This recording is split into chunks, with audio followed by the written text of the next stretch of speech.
What's up YouTube? Today I'm going to be unboxing something that I've been highly anticipating getting my hands on because I shoot with a Sony a7S II for some of my projects, but one of the things I've really wanted to do was to use it as my everyday vlogging camera.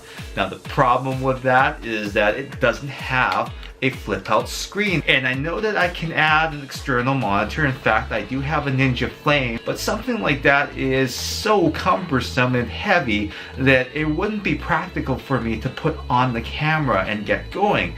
I really needed a solution that was built specifically to allow me to use this and flip the screen around so I can see myself, as well as flip it around the other way so that I can use it to compose my shots, especially when in really bright light. So when SmallHD brought out this guy right here, I was very happy because now I've got a 5-inch color screen that is extremely lightweight, that is not cheap, because SmallHD means big price, but they do have a really great screen on their products and the software is very well developed. So why don't we unbox this quickly and have a look inside, see what the fuss is all about. So let's pop this open right here for you.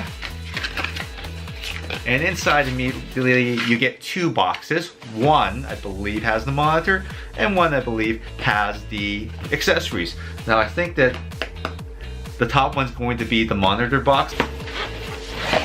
Now the kit that I bought isn't one of the power kits. I actually bought the power adapter for my a7S II separately because I didn't need the battery or any of the additional things. I have tons of cables, I have tons of NP series batteries from various different brands. So really adding another Anton Bauer battery and a charger was not something that I really wanted. Opening this up here,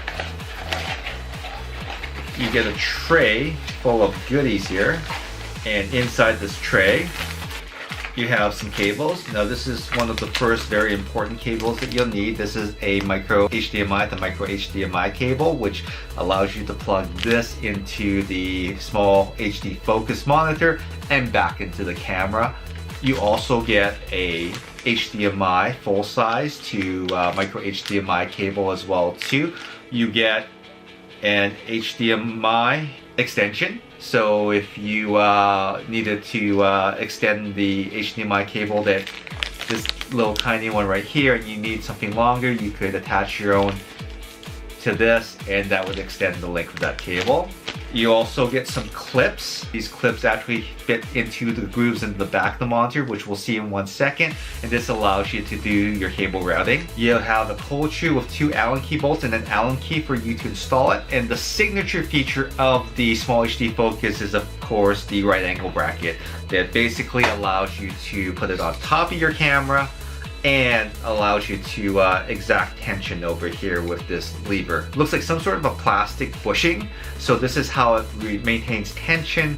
And now the moment that we've all been waiting for, we want to get to the monitor right here, so that would be the second box. Apparently you have chosen wisely. And inside the box here you get a card to find tutorials and everything on the SmallHD Focus.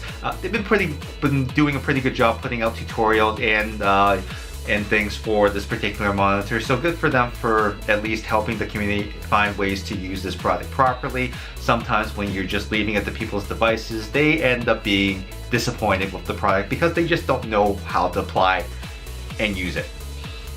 It smells a whole lot like either Vapor Rub or A535. This is actually made with American muscle in North Carolina, so maybe that muscle got a little bit sore while putting all these units together in time to launch the product. But anyhow, here's the monitor itself. Smaller than my Pixel XL, but it's not as thin. It would have been amazing if it was thin, but I'm sure that there would have been some downsides to that, obviously, because then you would have issues with the ports being durable enough for day-to-day use. But the monitor itself looks pretty good. There is a screen protector on here, which I'm gonna leave on here for at least a little while I get used to it. And basically how it works is that you would have this mounted to the bracket, which is this guy right here. Just to show you some of the mounting options here, there is a screw mount up here, down at the bottom and to the side, where you would normally mount this guy right here, like so. And there's also 2 holes on here that actually fit right into the side of the monitor. Now the tension over here gives you that smooth rotation over here, and the plastic bushing over here maintains that smoothness. There's also a tension screw up here in case it gets too loose, so you can tighten that up if you want more looseness or less looseness. So you can see it kind of helps that out a little bit, but I like to have a little bit of tension on here. The on switch is on this side, so once you throw a battery on there, it should power up. So here's my A7S II. Here is the SmallHD focus. Here we are, throwing it on the camera. And there you go. Now, one of the things that stood out for me on the SmallHD videos is that there should be some sort of a satisfying click when you put the battery in, so let's listen for that. There's also a battery release up here, so in case you're trying to grab the battery and pull it out, you don't want to do that. You need to use this release here before you can pull the battery straight out. It looks like it doesn't stick out very much up here. I don't know if this is defective or not, but it looks like this doesn't pop all the way back up again. Now with this battery here, which is an MP750 battery, you can rotate it all the way around. If you're using one of the larger size Sony batteries, you might have an issue because you can see that there's only so much clearance there. Make it all the way through. But you could probably go for maybe a size in the middle. There might be an aftermarket battery that just kind of fits in the middle in terms of sizing, so get the measurements for that before you go all the way. But you're gonna need at least a centimeter clearance over here, so you can't go much bigger than this, honestly. The other thing that was unique about this product is, of course, the cold screw mount. Now that mounts right over here on the bracket, and that's this guy right here. So the reason why there isn't just one single screw in the middle here is because this keeps it from rotating. Now without a locking pin or anything like that in place, it's kind of a pain to get this connected on here. If I had to do this all over again, I probably would put this onto the bracket first before I attached it to the monitor and before I attached it to the camera. And it's nice to include the Allen wrench because these smaller size Allen wrenches are kind of a pain in the ass to locate sometimes. And there we go. Now if you wanted additional security for some reason, you could still probably throw a bolt right in the middle there too. But the reason why SmallHD, I believe, went with 2 screws rather than 1 is to prevent this from rotating. This could be for mounting a light. This could be for mounting a wireless lav pack. This could also be for mounting a shotgun microphone like this Rode here.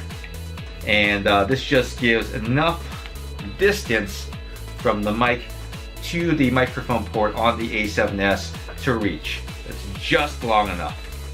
And once that's in place over here, you can rotate this entire assembly like so. But keep in mind that if you rotate it all the way back, you might catch the cable back here.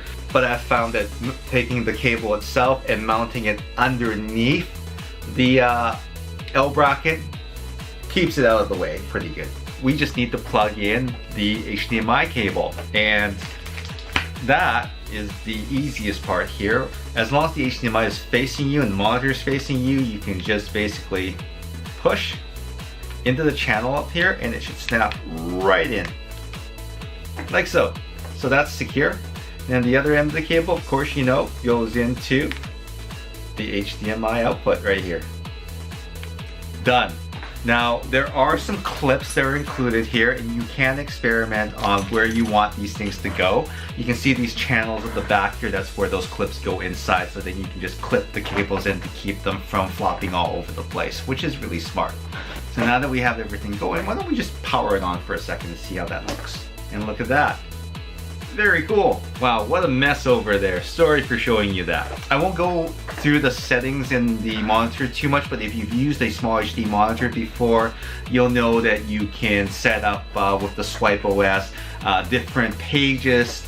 Standard things that I would put on one of the pages is, of course, the audio meters, focus peaking, and of course your zebras or zebras. There's definitely a lot of things that you could put on the display, and the Swipe OS is actually fairly slick that allows you to control quite a bit of the settings and everything like that. So it's got a good touchscreen experience. You can even zoom on the screen. And before I forget though, make sure that your camera is on the auto HDMI setting. What I noticed is that on some of the SmallHD monitors, if you don't do that on your camera, it might not show up with an image. So before you set that up, make sure that that's done, and then you won't have the funny screen or anything like that, or no picture on there, and yeah, you're good to go. I bought the kit that did not have the power, although I did buy an adapter for that as well too, and you can just plug this thing into the monitor and then directly into the battery port on your A7S II or your A6500, A6000, A7R2, and it will actually power both units off one single battery. So if you need the travel light and you don't have a battery grip, that's something that you can do to keep things super light and super compact. So that's it. Thanks for watching, and we'll see you again in our next video, which will probably be filmed on my A7S II finally. We'll see you again.